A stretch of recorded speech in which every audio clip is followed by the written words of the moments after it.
തമ്പുരാനെ, വിശുദ്ധ കുരിശിൻ്റെ അടയാളത്താൽ ഞങ്ങളുടെ ശത്രുക്കളിൽ നിന്ന് ഞങ്ങളെ രക്ഷിക്കുക. ഞങ്ങളുടെ തമ്പുരാനെ, പിതാവിൻ്റെയും പുത്രൻ്റെയും പരിശുദ്ധാത്മാവിൻ്റെയും നാമത്തിൽ ആമേൻ. ആദ്യമുതൽ ഉണ്ടായിരുന്നതും ഞങ്ങൾ കേട്ടതും സ്വന്തം കണ്ണുകൊണ്ട് കണ്ടതും സൂക്ഷിച്ചു വീക്ഷിച്ചതും കൈകൊണ്ട് സ്പർശിച്ചതുമായ ജീവന്റെ വചനത്തെപ്പറ്റി ഞങ്ങൾ അറിയിക്കുന്നു. വിശുദ്ധ യോഹന്നാൻ എഴുതിയ 1-ാം ലേഖനത്തിൻ്റെ 1-ാം അധ്യായം 1-ാം തിരുവചനമാണ് നാം വായിച്ച് കേട്ടത്. ആമോസിൻ്റെ പുസ്തകം ആമുഖ വായന. ചെറിയ പ്രവാചകന്മാരുടെ പട്ടികയിൽ 3-ാമത്തേതെങ്കിലും ചരിത്രപരമായി ലിഖിത പ്രവചനങ്ങളുടെ പ്രണേതാക്കളിൽ 1-ാം സ്ഥാനം ആമോസിനാണ്. ഗ്രന്ഥം മുഴുവൻ പ്രവാചകൻ സ്വന്തമായി എഴുതിയെന്ന് ധരിക്കേണ്ടതില്ല. പ്രവചനങ്ങളിൽ ഏറിയ കൂറും ശിഷ്യന്മാർ സംഭരിച്ചതായിരിക്കണം.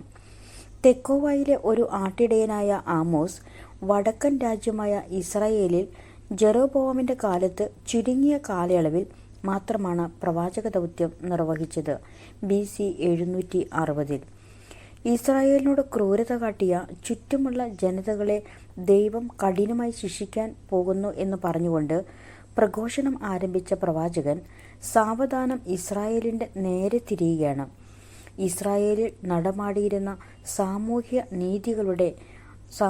അനീതികളുടെ പട്ടിക നിരത്തിവെച്ചുകൊണ്ട് ദൈവത്തോടുള്ള വിശ്വസ്തത വെടിഞ്ഞ ജനത്തിനെതിരെ വിധി പ്രസ്താവിക്കുകയാണ് പ്രവാചകൻ. കർത്താവിൻ്റെ ദിനം ആസന്നമാണ്. ഇസ്രായേലിൻ്റെ അന്ത്യത്തെ സൂചിപ്പിക്കുന്ന 4 ദർശനങ്ങളും രക്ഷയുടെ വാഗ്ദാനവും അടങ്ങുന്നതാണ് ഗ്രന്ഥത്തിൻ്റെ അവസാന ഭാഗം. സാമൂഹ്യ നീതിയുടെയും ദൈവിക നീതിയുടെയും പ്രവാചകനാണ് ആമോസ്.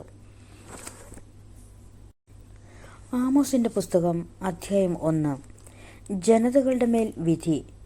തെക്കോവായിലെ ആട്ടിടയന്മാരിലൊരുവനായ ആമോസിൻ്റെ വാക്കുകൾ. യൂദാ രാജാവായ ഉസിയായുടെയും ഇസ്രായേൽ രാജാവും യോവാഷിൻ്റെ പുത്രനുമായ ജെറോബോവാമിൻ്റെയും കാലത്ത് ഭൂകമ്പത്തിന് 2 വർഷം മുമ്പ് ഇസ്രായേലിനെ കുറിച്ച് അവനുണ്ടായ അരുളപ്പാട്. അവൻ പറഞ്ഞു, സിയോനിൽ നിന്ന് കർത്താവ് ഗർജിക്കുന്നു, ജെറുസലേമിൽ നിന്ന് അവിടുന്ന് അരുളി ചെയ്യുന്നു, ഇടയന്മാരുടെ മേച്ചിൽ സ്ഥലങ്ങൾ വിലപിക്കുന്നു, കാർമൽ മലയുടെ മുകൾ പരപ്പ് കരിയുന്നു. കർത്താവ് അരുളി ചെയ്യുന്നു, ദമാസ്കസ് ആവർത്തിച്ച് ചെയ്ത അതിക്രമങ്ങൾക്കുള്ള ശിക്ഷ ഞാൻ പിൻവലിക്കുകയില്ല. കാരണം അവർ ഗിലെയാദിനെ ഇരുമ്പു മെതിവണ്ടി കൊണ്ട് മെതിച്ചു. ആകയാൽ ഞാൻ ഹസായേലിൻ്റെ ഭവനത്തിന്മേൽ അഗ്നി അയക്കും. ബെൻഹദാദിൻ്റെ ശക്തിദുർഗങ്ങളെ അത് വിഴുങ്ങിക്കളയും. ദമാസ്കസിൻ്റെ ഓടാമ്പൽ ഞാൻ ഒടിക്കും. അവൻ താഴ്വരയിൽ നിന്ന് അതിലെ നിവാസികളെ ഞാൻ വിച്ഛേദിക്കും. ബെഥനിൽ നിന്ന് ചെങ്കോലേന്തുന്നവനെയും സിറിയക്കാർ കീറിലേക്ക് പ്രവാസികളായി പോകും. കർത്താവ് അരുളിച്ചെയ്യുന്നു. ഗാസ ആവർത്തിച്ച് ചെയ്ത അതിക്രമങ്ങൾക്കുള്ള ശിക്ഷ ഞാൻ പിൻവലിക്കുകയില്ല. കാരണം ഏദോമിനെ വിട്ടുകൊടുക്കാൻ വേണ്ടി ഒരു ജനത്തെ മുഴുവൻ അവർ തടവുകാരായി കൊണ്ടുപോയി. ഗാസയുടെ മതിലിന്മേൽ ഞാൻ അഗ്നി അയക്കും. അവളുടെ ശക്തിദുർഗങ്ങളെ അത് വിഴുങ്ങിക്കളയും. അഷ്ദോദിൽ നിന്ന് അതിലെ നിവാസികളെ ഞാൻ വിച്ഛേദിക്കും. അഷ്കലോണിൽ നിന്ന് ചെങ്കോലേന്തുന്നവനെയും എക്രോണിനെതിരെ ഞാൻ കൈ ഉയർത്തും. ഫിലിസ്തീനിൽ അവശേഷിക്കുന്നവർ നശിക്കും. ദൈവമായ കർത്താവാണ് അരുളി ചെയ്യുന്നത്. കർത്താവ് അരുളി ചെയ്യുന്നു, ടൈർ ആവർത്തിച്ച് ചെയ്ത അതിക്രമങ്ങൾക്കുള്ള ശിക്ഷ ഞാൻ പിൻവലിക്കുകയില്ല. കാരണം അവർ ഒരു ജനത്തെ മുഴുവൻ ഏദോമിന് ഏൽപ്പിച്ചു കൊടുത്തു. സാഹോദര്യത്തിൻ്റെ ഉടമ്പടി അവർ വിസ്മരിച്ചു. ആകയാൽ ഞാൻ ടയറിൻ്റെ മതിലിന്മേൽ അഗ്നി അയക്കും. അവളുടെ ശക്തിദുർഗങ്ങളെ അത് വിഴുങ്ങിക്കളയും. കർത്താവ് അരുളി ചെയ്യുന്നു, ഏദോം ആവർത്തിച്ച് ചെയ്ത അതിക്രമങ്ങൾക്കുള്ള ശിക്ഷ ഞാൻ പിൻവലിക്കുകയില്ല. കാരണം അവൻ സ്വസഹോദരനെ വാളുമേന്തി അനുധാവനം ചെയ്തു, തെല്ലും കരുണ കാണിച്ചില്ല. അവൻ്റെ കോപം കെടാതെ ജ്വലിച്ചു നിന്നു, ക്രോധം ആളിക്കത്തിക്കൊണ്ടിരുന്നു. തേമാനുമേൽ ഞാൻ അഗ്നി അയക്കും. ബോസ്രയുടെ ശക്തിദുർഗങ്ങളെ അത് വിഴുങ്ങിക്കളയും. കർത്താവ് അരുളി ചെയ്യുന്നു, അമോന്യർ ആവർത്തിച്ച് ചെയ്ത അതിക്രമങ്ങൾക്കുള്ള ശിക്ഷ ഞാൻ പിൻവലിക്കുകയില്ല.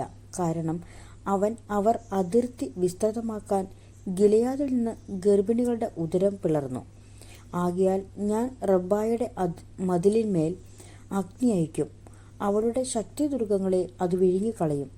യുദ്ധദിനത്തിൽ അട്ടഹാസവും ചുഴലിക്കാറ്റിൻ്റെ ദിനത്തിൽ കൊടുങ്കാറ്റും അതിന് അകമ്പടി സേവിക്കും. അവരുടെ രാജാവ് നാടുകടത്തപ്പെടും. അവനും പ്രഭുക്കന്മാരും ഒരുമിച്ച് തന്നെ കർത്താവാണ് അരുളിച്ചെയ്യുന്നത്. ആമോസിൻ്റെ പുസ്തകം അധ്യായം 2. മോവാബിനെതിരെ. കർത്താവ് അരുളിച്ചെയ്യുന്നു, മോവാബ് ആവർത്തിച്ച് ചെയ്ത അതിക്രമങ്ങൾക്കുള്ള ശിക്ഷ ഞാൻ പിൻവലിക്കുകയില്ല.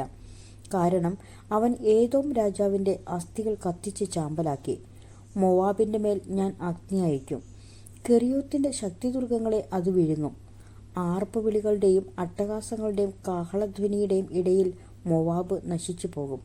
അവരുടെ ഇടയിൽ നിന്ന് രാജാവിനെ ഞാൻ വിച്ഛേദിച്ചു കളയും. അവനോടൊപ്പം അവൻ്റെ പ്രഭുക്കന്മാരെയും ഞാൻ വധിക്കും.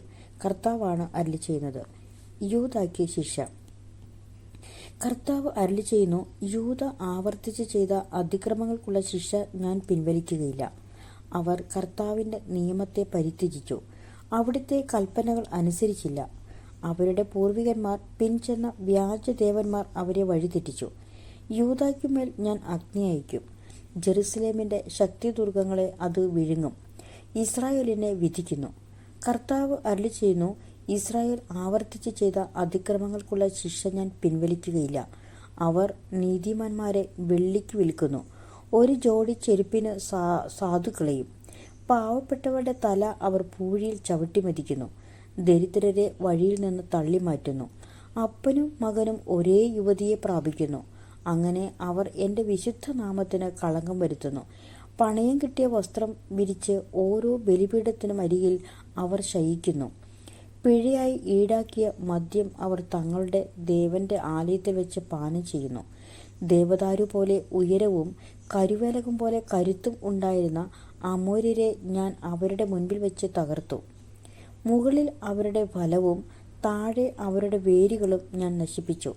ഈജിപ്ത് ദേശത്തു നിന്ന് നിങ്ങളെ മോചിപ്പിച്ച് മരുഭൂമിയിലൂടെ 40 വർഷം നയിച്ച് അമോര്യരുടെ ഭൂമി ഞാൻ നിങ്ങൾക്ക് സ്വന്തമായി നൽകി. നിങ്ങളുടെ മക്കളിൽ ചിലരെ പ്രവാചകന്മാരായും നിങ്ങളുടെ യുവാക്കന്മാരിൽ ചിലരെ നാസീർ വ്രതക്കാരായും ഞാൻ ഉയർത്തി. ഇസ്രായേൽ ജനമേ, ഇത് വാസ്തവമല്ലേ? കർത്താവാണ് അരുളിച്ചെയ്യുന്നത്.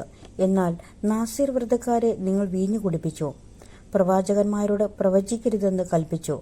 കട്ടകൾ നിറഞ്ഞ വണ്ടി കീഴോട്ട് അമരുന്നതുപോലെ ഞാൻ നിങ്ങളെ മണ്ണിനോട് ചേർത്ത് ഞെരിക്കും. ഓടുന്നവനെ അവൻ്റെ ശീഘ്രത രക്ഷിക്കുകയില്ല. ശക്തന്മാരുടെ ശക്തി നിലനിൽക്കുകയില്ല. കരുത്തിന് ജീവൻ രക്ഷിക്കാനാവില്ല. വില്ലാളികൾ ചെറുത്തു നിൽക്കുകയില്ല. ശീഘ്രഗാമികൾ ഓടി രക്ഷപ്പെടുകയില്ല. അശ്വാരൂഢന് ജീവൻ രക്ഷിക്കാനാവില്ല. കരുത്തരിൽ ചങ്കുറ്റമുള്ളവർ പോലും അന്ന് നഗ്നരായി പലായനം ചെയ്യും. കർത്താവാണ് അരുളിച്ചെയ്യുന്നത്. ആമോസിൻ്റെ പുസ്തകം അധ്യായം 3.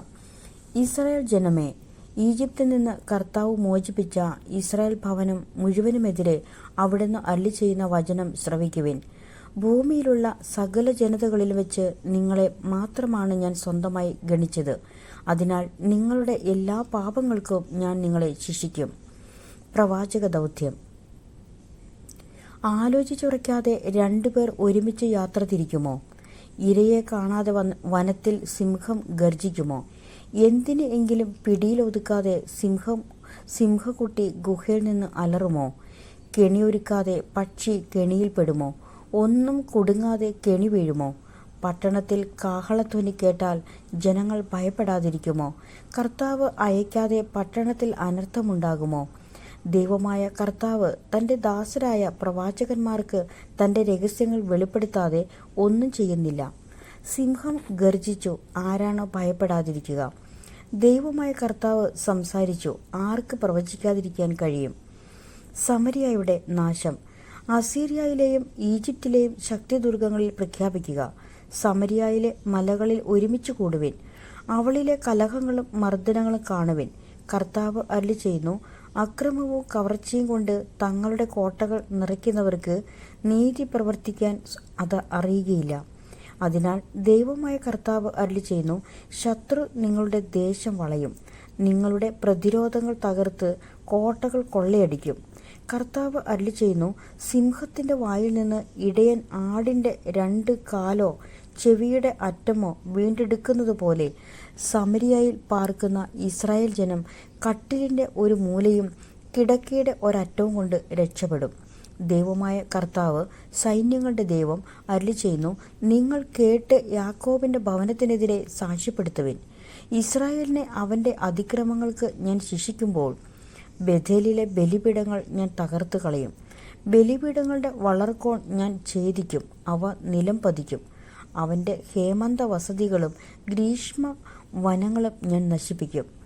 ദന്തനിർമ്മിതമായ ഭവനങ്ങൾ തകർന്നു പോകും, മഹാസൗധങ്ങൾ നാമാവശേഷമാകും. കർത്താവാണ് അരുളിച്ചെയ്യുന്നത്. ആമോസിന്റെ പുസ്തകം അധ്യായം 4. ദരിദ്രരെ പീഡിപ്പിക്കുകയും അവശരെ ചവിട്ടിയരിക്കുകയും ഞങ്ങൾക്ക് കുടിക്കാൻ കൊണ്ടുവരിക എന്ന് ഭർത്താക്കന്മാരോട് പറയുകയും ചെയ്യുന്ന സമരിയ മലയിലെ ബാഷാൻ പശുക്കളെ ശ്രവിക്കുവിൻ. ദൈവമായ കർത്താവ് തൻ്റെ പരിശുദ്ധിയെ സാക്ഷി നിർത്തി ശപഥം ചെയ്തിരിക്കുന്നു, ശത്രു നിങ്ങളെ കൊളുത്തിട്ടടിക്കുന്ന നാൾ വരുന്നു. നിങ്ങളിൽ അവസാനത്തതിനെയും അവർ ചൂണ്ടയിൽ കോർത്തു വലിക്കും. കർത്താവ് അരുളിച്ചെയ്യുന്നു, നിങ്ങൾ ഓരോരുത്തരും അടുത്തുള്ള മതിൽ പിളർപ്പുകളിലൂടെ പുറത്തു കടക്കും. ഹെർമോണിലേക്ക് നിങ്ങൾ വലിച്ചെറിയപ്പെടും. ഇസ്രായേലിൻ്റെ ദുശാഠ്യം. ബേഥേലിൽ ചെന്ന് അകൃത്യം ചെയ്യുവൻ, ഗിൽഗാലിൽ ചെന്ന് കഴിയുന്നത്ര അകൃത്യങ്ങൾ ചെയ്യുവൻ. പ്രഭാതം തോറും നിങ്ങളുടെ ബലികളും എല്ലാ 3 ദിവസവും നിങ്ങളുടെ ദശാംശങ്ങളും കൊണ്ടുവരുവിൻ. പുളിപ്പിച്ച മാവ് കൊണ്ട് കൃതജ്ഞതാ ബലി അർപ്പിക്കുവിൻ. നിങ്ങളുടെ സ്വാഭിഷ്ട കാഴ്ചകൾ കൊട്ടിഘോഷിക്കുവിൻ. ഇസ്രായേൽ ജനമേ, അതാണ് നിങ്ങൾക്കിഷ്ടം. ദൈവമായ കർത്താവ് അരുളിച്ചെയ്യുന്നു, നിങ്ങളുടെ എല്ലാ നഗരങ്ങളിലും പല്ലിന് പണിയില്ലാതാക്കിയത് ഞാനാണ്. നിങ്ങളുടെ പാർപ്പിടങ്ങളിൽ ആഹാരത്തിൻ്റെ തരി പോലും ഇല്ലാതാക്കി. എന്നിട്ടും നിങ്ങൾ എൻ്റെ അടുത്തേക്ക് മടങ്ങി വന്നില്ല. കർത്താവ് അരുളിച്ചെയ്യുന്നു, കൊയ്ത്തിന് 3 മാസമുള്ളപ്പോൾ ഞാൻ മഴ മുടക്കി. ഒരു നഗരത്തിൽ മഴ പെയ്ച്ചപ്പോൾ മറ്റൊന്നിൽ പെയ്യിച്ചില്ല. ഒരു വയലിൽ മഴ പെയ്തപ്പോൾ മഴ ലഭിക്കാതെ മറ്റൊരു വയൽ വരണ്ടു. 2 3 നഗരങ്ങളിലുള്ളവർ ദാഹജലം പ്രതീക്ഷിച്ച് മറ്റൊരു നഗരത്തിലേക്ക് പോയി. അവിടെ അവർക്ക് അത് തൃപ്തിയാവോളം ലഭിച്ചില്ല. എന്നിട്ടും നിങ്ങൾ എൻ്റെ അടുത്തേക്ക് മടങ്ങി വന്നില്ല. കർത്താവ് അരുളിച്ചെയ്യുന്നു, സസ്യങ്ങളെ ഉണക്കുന്ന കാറ്റുവീഴ്ച കൊണ്ടും പൂപ്പൽ രോഗങ്ങൾ കൊണ്ട് നിങ്ങളെ ഞാൻ പ്രഹരിച്ചു. തോട്ടങ്ങളും മുന്തിരിത്തോപ്പുകളും ഞാൻ ഫലശൂന്യമാക്കി. അത്തിവൃക്ഷങ്ങളും ഒലിവുമരങ്ങളും വെട്ടുകിളികൾ നശിപ്പിച്ചു. എന്നിട്ടും നിങ്ങൾ എൻ്റെ അടുത്തേക്ക് മടങ്ങി വന്നില്ല. കർത്താവ് അരുളിച്ചെയ്യുന്നു, ഈജിപ്തിൽ ചെയ്തതുപോലെ ഞാൻ നിങ്ങളുടെ ഇടയിലേക്ക് മഹാമാരി അയച്ചു. നിങ്ങളുടെ യുവാക്കളെ ഞാൻ വാളിനിരയാക്കി. നിങ്ങളുടെ കുതിരകളെ ഞാൻ പിടിച്ചുകൊണ്ടുപോയി. പാളയങ്ങളിലെ ദുർഗന്ധം കൊണ്ട് നിങ്ങളുടെ നാസികകൾ ഞാൻ നിറച്ചു. എന്നിട്ടും നിങ്ങൾ എൻ്റെ അടുത്തേക്ക് മടങ്ങി വന്നില്ല. കർത്താവ് അരുളിച്ചെയ്യുന്നു, സോദോമിനെയും ഗൊമോറയെയും ഞാൻ നശിപ്പിച്ചതുപോലെ നിങ്ങളിൽ ചിലരെയും ഞാൻ നശിപ്പിച്ചു. കത്തുന്ന തീയിൽ നിന്ന് വലിച്ചെടുത്ത കമ്പുകൾ പോലെ ആയിരുന്നു നിങ്ങൾ. എന്നിട്ടും നിങ്ങൾ എൻ്റെ അടുത്തേക്ക് മടങ്ങി വന്നില്ല. കർത്താവ് അരുളിച്ചെയ്യുന്നു, അതുകൊണ്ട് ഇസ്രായേൽ ജനമേ, ഞാൻ നിങ്ങളോട് ഇത് ചെയ്യും. ഇസ്രായേൽ ജനമേ, നിങ്ങളുടെ ദൈവത്തിൻ്റെ സന്ദർശന ദിനത്തിൽ ഒരുങ്ങിക്കൊള്ളുവിൻ. മലകൾക്ക് രൂപം നൽകുകയും കാറ്റിനെ സൃഷ്ടിക്കുകയും മനുഷ്യന് തൻ്റെ ചിന്ത വെളിപ്പെടുത്തുകയും പ്രഭാതത്തെ അന്ധകാരമാക്കുകയും ഭൂമിയുടെ ഉന്നത തലങ്ങളിൽ സഞ്ചരിക്കുകയും ചെയ്യുന്ന ഒരുവനുണ്ട്. സൈന്യങ്ങളുടെ ദൈവമായ കർത്താവ് എന്നാണ് അവിടുത്തെ നാമം. ആമോസിന്റെ പുസ്തകം അധ്യായം 5. അനുതപിക്കുക. ഇസ്രായേൽ ഭവനമേ, നിങ്ങളെക്കുറിച്ചുള്ള എൻ്റെ വിലാപഗാനം കേൾക്കുക. ഇസ്രായേൽ കന്യക വീണുപോയിരിക്കുന്നു, അവൾ ഇനി എഴുന്നേൽക്കുകയില്ല. അവൾ സ്വദേശത്ത് പരിത്യക്തയായി ഇരിക്കുന്നു, എഴുന്നേൽപ്പിക്കാൻ ആരുമില്ല. ദൈവമായ കർത്താവ് അരുളിച്ചെയ്യുന്നു, 1000 പേരെ അണിനിരത്തിയ ഇസ്രായേൽ നഗരത്തിൽ 100 പേർ മാത്രം അവശേഷിക്കും. 100 പേരെ അണിനിരത്തിയ നഗരത്തിൽ 10 പേർ മാത്രം ശേഷിക്കും. ഇസ്രായേൽ ഭവനത്തോട് കർത്താവ് അരുളിച്ചെയ്യുന്നു, എന്നെ അന്വേഷിക്കുവിൻ, നിങ്ങൾ ജീവിക്കും. ബേഥേലിലെ അന്വേഷിക്കുകയോ ഗിൽഗാലിൽ പ്രവേശിക്കുകയോ ബേർശബായിലേക്ക് കടക്കുകയോ അരുത്. കാരണം ഗിൽഗാൽ നാടുകടത്തപ്പെടും, ബേഥേൽ ശൂന്യമാകും. ന്യായത്തെ കീഴ്മേൽ മറിക്കുകയും നീതിയെ നിലത്തെറിയുകയും ചെയ്യുന്നവരെ, കർത്താവിനെ അന്വേഷിക്കുവിൻ, നിങ്ങൾ ജീവിക്കും. അല്ലെങ്കിൽ അവിടുന്ന് അഗ്നി പോലെ ജോസഫിന്റെ ഭവനത്തിന് നേരെ പുറപ്പെട്ട് അതിനെ വിഴുങ്ങിക്കളയും. ബേഥേലിൽ ഒരുവനും അത് കെടുത്താൻ ആവില്ല. കാർത്തികയെയും മകയിരത്തെയും സൃഷ്ടിക്കുകയും കൂരിരുട്ടിനെ പ്രഭാതമായി മാറ്റുകയും പകലിനെ രാത്രിയാക്കുകയും സമുദ്രജലത്തെ വിളിച്ചു വരുത്തി ഭൂതലമാകെ വർഷിക്കുകയും ചെയ്യുന്ന അവിടുത്തെ നാമം കർത്താവ് എന്നാണ്. പ്രബലർക്കെതിരെ അവിടുന്ന് സംഹാരശക്തി മിന്നൽ വേഗത്തിൽ അയക്കുന്നു. അത് അവരുടെ കോട്ടകൾ തകർക്കുന്നു. നഗരകവാടത്തെ ന്യായം വിധിക്കുന്നവരെ അവർ ദ്വേഷിക്കുന്നു. സത്യം പറയുന്നവരെ അവർ ജുഗുപ്സയോടെ നോക്കുന്നു. ദരിദ്രനെ ചവിട്ടിയടിക്കുകയും അവനിൽ നിന്ന് അന്യായമായി ഗോതമ്പ് ഈടാക്കുകയും ചെയ്ത് നിങ്ങൾ ചെത്തിയൊരുക്കിയ കല്ലുകൊണ്ട് മാളിക പണിയുന്നു. എന്നാൽ നിങ്ങൾ അതിൽ വസിക്കുകയില്ല. മനോജ്ഞമായ മുന്തിരിത്തോപ്പുകൾ നിങ്ങൾ നട്ടുവളർത്തുന്നു. എന്നാൽ അതിലെ വീഞ്ഞ് നിങ്ങൾ കുടിക്കുകയില്ല. നിങ്ങളുടെ അതിക്രമങ്ങൾ എത്രയെന്നും നിങ്ങളുടെ പാപങ്ങൾ എത്ര ഗൗരവമേറിയതെന്നും എനിക്കറിയാം. നിങ്ങൾ നീതിമാന്മാരെ പീഡിപ്പിക്കുകയും കോഴ വാങ്ങുകയും നിരാലംബർക്ക് നീതി നിഷേധിക്കുകയും ചെയ്യുന്നു. ഇക്കാലത്ത് വിവേകി മൗനം പാലിക്കുന്നു. കാലം ദുഷിച്ചതാണ്. തിന്മയല്ല നന്മ അന്വേഷിക്കുവിൻ, നിങ്ങൾ ജീവിക്കും. നിങ്ങൾ പറയുന്നത് പോലെ അപ്പോൾ സൈന്യങ്ങളുടെ ദൈവമായ കർത്താവ് നിങ്ങളോട് കൂടെ ഉണ്ടായിരിക്കും. തിന്മയെ വെറുക്കുവിൻ, നന്മയെ സ്നേഹിക്കുവിൻ. നഗരകവാടത്തിൽ നീതി സ്ഥാപിക്കുവിൻ. സൈന്യങ്ങളുടെ ദൈവമായ കർത്താവ് ജോസഫിന്റെ സന്തതികളിൽ അവശേഷിക്കുന്നവരോട് കരുണ കാട്ടാൻ കനിഞ്ഞേക്കും. അതിനാൽ കർത്താവ്, സൈന്യങ്ങളുടെ ദൈവമായ കർത്താവ് അരുളിച്ചെയ്യുന്നു, തെരുവുകളിൽ നിന്ന് വിലാപമുയരും. എല്ലാ വീഥികളിൽ നിന്ന് അവർ ഹാ കഷ്ടം എന്ന് പ്രലപിക്കും. അവർ കർഷകരെ കരയാനും വിലാപവിദഗ്ധരെ വിലപിക്കാനും വിളിക്കും. മുന്തിരിത്തോപ്പുകളിൽ വിലാപം ഉയരും. കാരണം ഞാൻ നിങ്ങളുടെ ഇടയിലൂടെ കടന്നുപോകും. കർത്താവ് അരുളിച്ചെയ്യുന്നു, കർത്താവിന്റെ ദിനത്തിനായി കാത്തിരിക്കുന്നവരെ, നിങ്ങൾക്ക് ദുരിതം. എന്തിനാണ് നിങ്ങൾക്ക് കർത്താവിന്റെ ദിനം? അത് അന്ധകാരമാണ്, പ്രകാശമല്ല. സിംഹത്തിന്റെ വായിൽ നിന്ന് രക്ഷപ്പെട്ട കരടിയമ്മെ കണ്ടുമുട്ടുന്നത് പോലെയോ, വീട്ടിലെത്തി ചുമരിൽ കൈചേർത്ത് ചാരി നിൽക്കുമ്പോൾ സർപ്പദംശനം ഏൽക്കുന്നത് പോലെയോ ആയിരിക്കും അത്. കർത്താവിന്റെ ദിനം പ്രകാശമല്ല, അന്ധകാരമാണ്, പ്രകാശലേശമില്ലാത്ത തമസാണ്. നിങ്ങളുടെ ഉത്സവങ്ങളോട് എനിക്ക് വെറുപ്പാണ്, അവജ്ഞയാണ്. നിങ്ങളുടെ മഹാസമ്മേളനത്തിൽ എനിക്ക് പ്രസാദമില്ല. നിങ്ങൾ ദഹനബലികളും ധാന്യബലികളും അർപ്പിച്ചാലും ഞാൻ സ്വീകരിക്കുകയില്ല. സമാധാന ബലിയായി നിങ്ങൾ അർപ്പിക്കുന്ന കൊഴുത്ത മൃഗങ്ങളെ ഞാൻ നോക്കുകയില്ല. നിങ്ങളുടെ ഗാനങ്ങളുടെ ശബ്ദം എനിക്ക് കേൾക്കേണ്ട. നിങ്ങളുടെ വീണാനാദം ഞാൻ ശ്രദ്ധിക്കുകയില്ല. നീതി ജലം പോലെ ഒഴുകട്ടെ, സത്യം ഒരിക്കലും വറ്റാത്ത നീർച്ചാല് പോലെയും. ഇസ്രായേൽ ജനമേ, മരുഭൂമിയിൽ കഴിച്ച 40 വർഷം നിങ്ങൾ എനിക്ക് ബലികളും കാഴ്ചകളും അർപ്പിച്ചുവോ? നിങ്ങളുണ്ടാക്കിയ നിങ്ങളുടെ രാജദേവനായ സക്കൂത്തിനെയും നക്ഷത്രദേവനായ കൈവാനെയും ചുമന്നുകൊണ്ട് പോകുവിൻ. ദമാസ്കസിൽ അപ്പുറത്തേക്ക് നിങ്ങളെ ഞാൻ പ്രവാസികളായി അയക്കും. കർത്താവ് അരുളിച്ചെയ്യുന്നു, സൈന്യങ്ങളുടെ ദൈവമെന്നാണ് അവിടുത്തെ നാമം. ആമോസിന്റെ പുസ്തകം അധ്യായം 6. വ്യർത്ഥമായ സുരക്ഷിതത്വം. സിയോനിൽ സ്വസ്ഥത അനുഭവിക്കുന്നവരും സമരിയഗിരിയിൽ സുരക്ഷിതരും ജനതകളിൽ അഗ്രഗണ്യരും ഇസ്രായേൽ ഭവനം സഹായാർത്ഥം സമീപിക്കുന്നവരും ആയ നിങ്ങൾക്ക് ദുരിതം. നിങ്ങൾ കാൽനയിൽ ചെന്നു നോക്കുവിൻ. അവിടെ നിന്ന് മഹത്തായ ഹമാത്തിലേക്കും ഫിലിസ്തരുടെ ഗത്തിലേക്കും ചെല്ലുവിൻ. അവ ഈ രാജ്യങ്ങളെക്കാൾ മെച്ചപ്പെട്ടവയോ? അതോ അവരുടെ ദേശം നിങ്ങളുടേതിനേക്കാൾ വിശാലമോ? ആപദ്ദിനത്തെ അകറ്റി നിർത്താമെന്ന് നിങ്ങൾ വിചാരിക്കുന്നുവോ? അക്രമത്തിന്റെ വാഴ്ചയെ നിങ്ങൾ വിളിച്ചു വരുത്തുകയാണ്. ദന്തനിർമ്മിതമായ തൽപ്പങ്ങളിൽ വിരിച്ച മെത്തകളിൽ നിവർന്നു ശയിക്കുകയും ആട്ടിൻപറ്റത്തു നിന്ന് കുഞ്ഞാടുകളെയും കാലിക്കൂട്ടത്തിൽ നിന്ന് പശുക്കിടാങ്ങളെയും ഭക്ഷിക്കുകയും ചെയ്യുന്നവർക്ക് ദുരിതം. വീണാനാദത്തോടൊത്ത് അവർ വ്യർത്ഥ ഗീതങ്ങൾ ആലപിക്കുന്നു. ദാവീദിനെ പോലെ അവർ പുതിയ സംഗീത ഉപകരണം കണ്ടുപിടിക്കുന്നു. ചഷകങ്ങളിൽ വീഞ്ഞു കുടിക്കുകയും വിശിഷ്ട ലേപനങ്ങൾ പൂശുകയും ചെയ്യുന്ന അവർ ജോസഫിന്റെ നാശം ഗണ്യമാക്കുന്നില്ല. അതിനാൽ അവരായിരിക്കും ആദ്യം പ്രവാസികളാവുക. നിങ്ങളുടെ വിരുന്നും മധുരോത്സവവും അവസാനിക്കാറായി. ദൈവമായ കർത്താവ് തന്റെ നാമത്തിൽ സത്യം ചെയ്തിരിക്കുന്നു. യാക്കോബിന്റെ അഹങ്കാരം എനിക്ക് അറപ്പാണ്. അവന്റെ ശക്തിദുർഗങ്ങളെ ഞാൻ വെറുക്കുന്നു. നഗരത്തെയും അതിലുള്ള എല്ലാറ്റിനെയും ഞാൻ ശത്രുവിനെ ഏൽപ്പിച്ചു കൊടുക്കും. സൈന്യങ്ങളുടെ ദൈവമായ കർത്താവ് അരുളിച്ചെയ്യുന്നു, ഒരു വീട്ടിൽ 10 പേർ ശേഷിച്ചാലും അവർ മരിക്കും. ശവദാഹം നടത്താൻ കടപ്പെട്ട ബന്ധു മൃതദേഹം സംസ്കരിക്കാൻ എടുത്തുകൊണ്ടു പോകുമ്പോൾ വീടിന്റെ ഉൾമുറിയിൽ ഇരിക്കുന്നവനോട് നിന്നോടൊപ്പം ഇനി ആരെങ്കിലും ഉണ്ടോ എന്ന് ചോദിക്കും. അവൻ മറുപടി പറയും, ഇല്ല. നാം കർത്താവിന്റെ നാമം ഉച്ചരിക്കരുത്. ഇതാ കർത്താവ് കൽപ്പിക്കുന്നു. മാളികകൾ തകർന്നടിയുന്നു, ചെറിയ വീടുകൾ ധൂളിയാകുന്നു.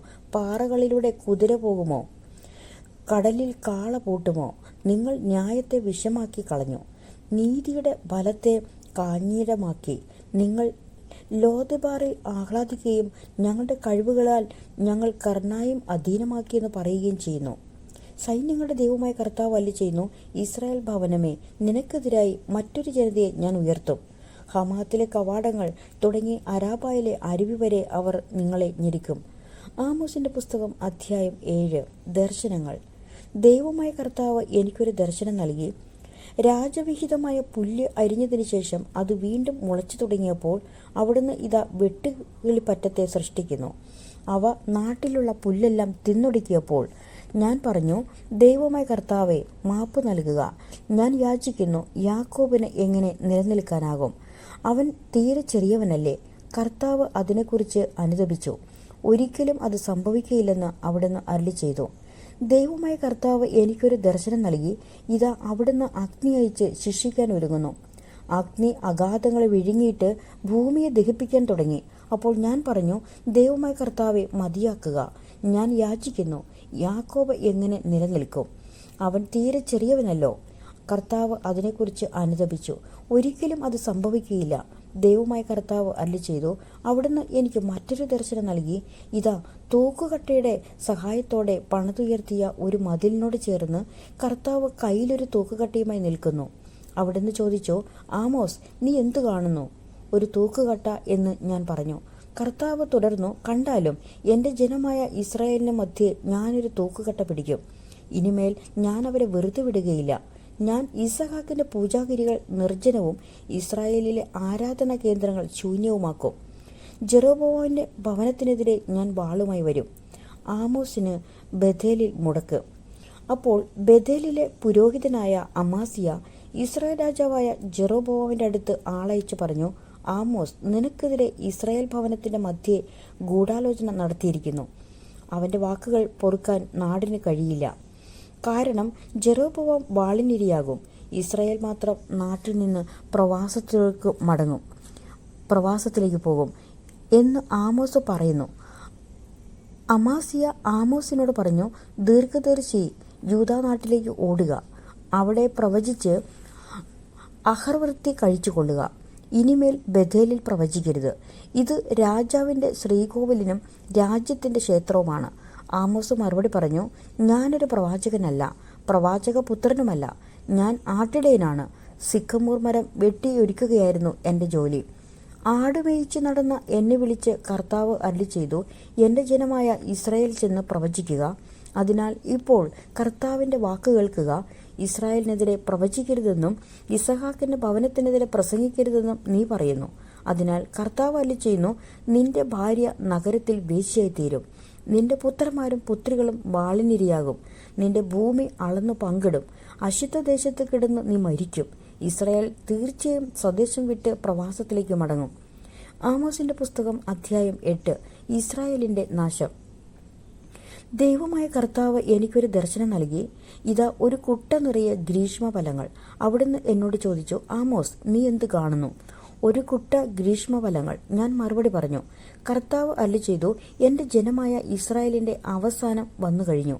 ഇനിമേൽ ഞാൻ അവരെ വെറുതെ വിടുകയില്ല. കർത്താവ് അരുളിച്ചെയ്യുന്നു, കൊട്ടാരത്തിൽ നിന്നുയരുന്ന ഗാനങ്ങൾ അന്ന് വിലാപങ്ങളായി പരിണമിക്കും. മൃതദേഹങ്ങൾ അനവധിയായിരിക്കും. എല്ലായിടത്തും അവ ചിതറിക്കിടക്കും. എവിടെയും മൂകത. ദരിദ്രരെ ചവിട്ടിമെതിക്കുകയും പാവപ്പെട്ടവരെ നശിപ്പിക്കുകയും ചെയ്യുന്നവരെ കേൾക്കുവിൻ. ധാന്യങ്ങൾ വിറ്റഴിക്കേണ്ടതിന് അമാവാസി കഴിയുന്നതെപ്പോൾ, ഗോതമ്പ് വിൽക്കേണ്ടതിനും ഏഫ ചെറുതാക്കുന്നതിനും ഷെക്കൽ വലുതാക്കുന്നതിനും കള്ളത്തുലാസ് കൊണ്ട് കച്ചവടം ചെയ്യുന്നതിനും ദരിദ്രരെ വെള്ളിക്കും നിരാലംബരെ ഒരു ജോഡി ചെരുപ്പിനും വിലയ്ക്ക് വാങ്ങുന്നതിനും പതിര് വിറ്റഴിക്കേണ്ടതിനും സാപത്ത് കഴിയുന്നതെപ്പോൾ എന്ന് നിങ്ങൾ ചോദിക്കുന്നു. യാക്കോബിന്റെ അഭിമാനമാണേ, കർത്താവ് ശപഥം ചെയ്യുന്നു, അവരുടെ പ്രവൃത്തികൾ ഞാൻ ഒരു നാളും മറക്കുകയില്ല. ഇത് നിമിത്തം ഭൂമി ഇളകി മറിയുകയും ഭൂവാസികൾ വിലപിക്കുകയും ചെയ്യുകയില്ലേ? ദേശം മുഴുവൻ നൈല് പോലെ പതഞ്ഞു പൊങ്ങും. ഈജിപ്തിലെ നൈൽ പോലെ ഇളകി മറിയും. ദൈവമായ കർത്താവ് അരുളിച്ചെയ്യുന്നു, അന്ന് മധ്യാഹ്നത്തിൽ സൂര്യൻ അസ്തമിക്കും. നട്ടുച്ചയ്ക്ക് ഞാൻ ഭൂമിയെ അന്ധകാരത്തിൽ ആഴ്ത്തും. നിങ്ങളുടെ ഉത്സവദിനം മരണദിനമായും ഗാനങ്ങൾ വിലാപമായും ഞാൻ മാറ്റും. സകലരെയും ഞാൻ ചാക്കുടിപ്പിക്കും. എല്ലാ ശിരസും കഷണ്ടിയാക്കും. അത് ഏകജാതനെക്കുറിച്ചുള്ള വിലാപം പോലെയാകും. ആ ദിനം അവസാനം വരെ തിക്തമായിരിക്കും. ദൈവമായ കർത്താവ് അരുളിച്ചെയ്യുന്നു, ദേശത്ത് ഞാൻ ക്ഷാമമയക്കുന്ന നാളുകൾ വരുന്നു. ഭക്ഷണക്ഷാമമോ ദാഹജലത്തിലുള്ള വറുതിയോ അല്ല, കർത്താവിൻ്റെ വചനം ലഭിക്കാത്തത് കൊണ്ടുള്ള ക്ഷാമമായിരിക്കും അത്. അന്ന് അവർ കടൽ മുതൽ കടൽ വരെയും വടക്ക് മുതൽ കിഴക്ക് വരെയും അലഞ്ഞു നടക്കും. കർത്താവിൻ്റെ വചനം തേടി അവർ ഉഴലുമെങ്കിലും കണ്ടെത്തുകയില്ല. അന്ന് സുന്ദരികളായ കന്യകമാരും യുവാക്കളും ദാഹം കൊണ്ട് മൂർച്ഛിച്ചു വീഴും. ദാനിന്റെ ദൈവമാണേ, ബേർഷബായുടെ മാർഗമാണേ എന്ന് പറഞ്ഞ് സമരിയയിലെ അഷിമ ദേവതയുടെ പേരിൽ സത്യം ചെയ്യുന്നവർ നിലംപതിക്കും. അവർ ഒരിക്കലും എഴുന്നേൽക്കുകയില്ല. ആമോസിന്റെ പുസ്തകം അധ്യായം 9. ബലിപീഠത്തിനരികെ കർത്താവ് നിൽക്കുന്നത് ഞാൻ കണ്ടു. അവിടുന്ന് അരുളിച്ചെയ്തു, പൂമുഖം കുലുങ്ങുമാറ് പോതികകളെ ഊക്കോടെ അടിക്കുക. എല്ലാവരുടെയും തലയിൽ അത് തകർന്നു വീഴട്ടെ. അവശേഷിക്കുന്നവരെ ഞാൻ വാളിനിരയാക്കും. ഒരുവനും ഓടിയൊളിക്കുകയില്ല, ഒരുവനും രക്ഷപ്പെടുകയില്ല. അവർ പാതാളത്തിലേക്ക് തുരന്നിറങ്ങിയാലും ഞാൻ അവരെ പിടിക്കും. ആകാശത്തിലേക്ക് അവർ കയറിപ്പോയാലും അവിടെ നിന്ന് ഞാൻ അവരെ വലിച്ചു താഴെയിറക്കും. കാർമൽ ശൃംഗത്തിൽ ഒളിച്ചാലും അവിടെ നിന്ന് ഞാൻ അവരെ തിരഞ്ഞു പിടിക്കും. എൻ്റെ കണ്ണിൽപ്പെടാത്ത വിധം ആഴിയുടെ ആഘാതത്തിന് അവർ ഒളിച്ചിരുന്നാലും സർപ്പത്തിന് ഞാൻ കൽപ്പന കൊടുക്കും, അത് അവരെ ദംശിക്കും. ശത്രുക്കൾ അവരെ പ്രവാസികളായി പിടിച്ചുകൊണ്ടുപോയാലും ഖഡ്ഗങ്ങളോട് ഞാൻ ആജ്ഞാപിക്കും, അത് അവരെ വധിക്കും. അവരുടെ മേൽ ഞാൻ ദൃഷ്ടി പതിക്കും, നന്മയ്ക്കല്ല തിന്മയ്ക്ക്. സൈന്യങ്ങളുടെ ദൈവമായ കർത്താവ് ഈ ഭൂമിയെ സ്പർശിക്കുമ്പോൾ അത് ഉരുകിപ്പോകുന്നു. അതിലെ നിവാസികൾ ആർത്തരായി കേഴുന്നു. അത് മുഴുവൻ നൈൽ പോലെ, അത് ഈജിപ്തിലെ നൈൽ പോലെ പതഞ്ഞു പൊങ്ങുകയും താഴുകയും ചെയ്യും. ആകാശങ്ങളിൽ തൻ്റെ ഉന്നത മന്ദിരം തീർക്കുകയും ഭൂമിയുടെ മേൽ കമാനം നിർമ്മിക്കുകയും കടൽ ജലത്തെ വിളിച്ച് ഭൂതലത്തിൽ വർഷിക്കുകയും ചെയ്യുന്ന അവിടുത്തെ നാമം കർത്താവ് എന്നാണ്. കർത്താവ് അരുളിച്ചെയ്യുന്നു, ഇസ്രായേൽ ജനമേ, നിങ്ങൾ എനിക്ക് എത്യോപ്യക്കാരെ പോലെ അല്ലയോ? ഇസ്രായേൽക്കാരെ ഈജിപ്തിൽ നിന്നും ഫിലിസ്തരെ കഫ്തോറിൽ നിന്നും സിറിയക്കാരെ കീറിൽ നിന്നും കൊണ്ടുവന്നത് ഞാനല്ലയോ? ഇതാ പാപപങ്കിലമായ രാജ്യത്തിനു മേല് ദൈവമായ കർത്താവിൻ്റെ ദൃഷ്ടി പതിഞ്ഞിരിക്കുന്നു. ഭൂമുഖത്തു നിന്ന് ഞാൻ അതിനെ നശിപ്പിക്കും, എന്നാൽ യാക്കോബിന്റെ ഭവനത്തെ പൂർണ്ണമായി നശിപ്പിക്കുകയില്ല. കർത്താവാണ് ഇത് അരുളിച്ചെയ്യുന്നത്. ജനതകൾക്കിടയിൽ ഇസ്രായേൽ ഭവനത്തെ ഞാൻ അടിച്ചു ചിതറിക്കും. അരിപ്പ കൊണ്ടെന്ന പോലെ അവരെ ഞാൻ അരിക്കും. ഒരു മണൽത്തരി പോലും താഴെ വീഴുകയില്ല. എൻ്റെ ജനത്തിന് ഇടയിലുള്ള പാപികൾ മുഴുവൻ വാളാൽ നിഹനിക്കപ്പെടും. തിന്മ തങ്ങളെ കീഴടക്കുകയോ എതിർക്കുകയോ പോലും ചെയ്യുകയില്ലെന്ന് അവർ പറഞ്ഞു. ഇസ്രായേലിന്റെ പ്രതീക്ഷ. അന്ന് ദാവീദിന്റെ വീണുപോയ കൂടാരത്തെ ഞാൻ ഉയർത്തും. കേടുപാടുകൾ തീർത്ത് വീണ്ടും അതിനെ പഴയ കാലത്തെന്ന പോലെ പണിതുയർത്തും. അപ്പോൾ ഏദോമിൽ അവശേഷിക്കുന്നവരെയും എൻ്റെ നാമത്തിൽ അറിയപ്പെടുന്ന ജനതകളെയും അവർ കൈവശമാക്കും. ഇത് ചെയ്യുന്ന കർത്താവാണ് അരുളിച്ചെയ്യുന്നത്. കർത്താവാണ് അരുളിച്ചെയ്യുന്നു, ആ ദിനങ്ങൾ ആസന്നമായി. അന്ന് ഉഴവുകാരൻ കൊയ്ത്തുകാരനെയും മുന്തിരി മെതിക്കുന്നവൻ വിതക്കാരനെയും പിന്നിലാക്കും. പർവ്വതങ്ങൾ പുതുവീഞ്ഞ് പൊഴിക്കും, മലകളിൽ അത് കവിഞ്ഞൊഴുകും. എൻ്റെ ജനമായ ഇസ്രായേലിൻ്റെ ഐശ്വര്യം ഞാൻ പുനഃസ്ഥാപിക്കും. തകർന്ന നഗരങ്ങൾ പുനരുദ്ധരിച്ച് അവർ അതിൽ വസിക്കും. മുന്തിരിത്തോപ്പുകൾ നട്ടുപിടിപ്പിച്ച് അവർ വീഞ്ഞു കുടിക്കും. അവർ തോട്ടങ്ങളുണ്ടാക്കി ഫലം ആസ്വദിക്കും. അവർക്ക് നൽകിയ ദേശത്ത് ഞാൻ അവരെ നട്ടുവളർത്തും. ആരും അവരെ പിഴുതെറിയുകയില്ല. ദൈവമായ കർത്താവാണ് അരുളിച്ചെയ്യുന്നത്. നമ്മുടെ ദൈവമായ കർത്താവിനെ സ്തുതി. സ്വർഗസ്ഥനായ ഞങ്ങളുടെ പിതാവേ, അങ്ങയുടെ നാമം പൂജിതമാകണമേ. അങ്ങയുടെ രാജ്യം വരണമേ. അങ്ങയുടെ ഹിതം സ്വർഗത്തിലെ പോലെ ഭൂമിയിലുമാകണമേ. അന്നന്ന് വേണ്ട ആഹാരം ഇന്ന് ഞങ്ങൾക്ക് നൽകണമേ. ഞങ്ങളുടെ കടക്കാരോട് ഞങ്ങൾ ക്ഷമിച്ചതുപോലെ ഞങ്ങളുടെ കടങ്ങളും ഞങ്ങളോട് ക്ഷമിക്കണമേ. ഞങ്ങളെ പ്രലോഭനത്തിൽ ഉൾപ്പെടുത്തരുതേ, ദുഷ്ടാരൂപിയിൽ നിന്ന് രക്ഷിച്ചുകൊള്ളണമേ. ആമേ. കൃപ നിറഞ്ഞ മറിയമേ, നിനക്ക് സമാധാനം. കർത്താവ് നിന്നോടുകൂടെ സ്ത്രീകളിൽ നീ വാഴ്ത്തപ്പെട്ടവളാവുന്നു. അങ്ങയുടെ ഉദരത്തിൻ ഫലമായി ഈശോ അനുഗ്രഹിക്കപ്പെട്ടവനാവുന്നു. ശുദ്ധமான മറിയമേ, തമ്പുരാൻ്റെ അമ്മേ, പാപികളായ ഞങ്ങൾക്ക് വേണ്ടി ഇപ്പോഴും എപ്പോഴും ഞങ്ങളുടെ മരണസമയത്തും തമ്പുരാനോട് അപേക്ഷിച്ചു കൊള്ളണമേ. പിതാവിനും പുത്രനും പരിശുദ്ധാത്മാവിന് സ്തുതി, ആദിയിലെ പോലെ ഇപ്പോഴും എപ്പോഴും എന്നേക്കും. ആമേൻ.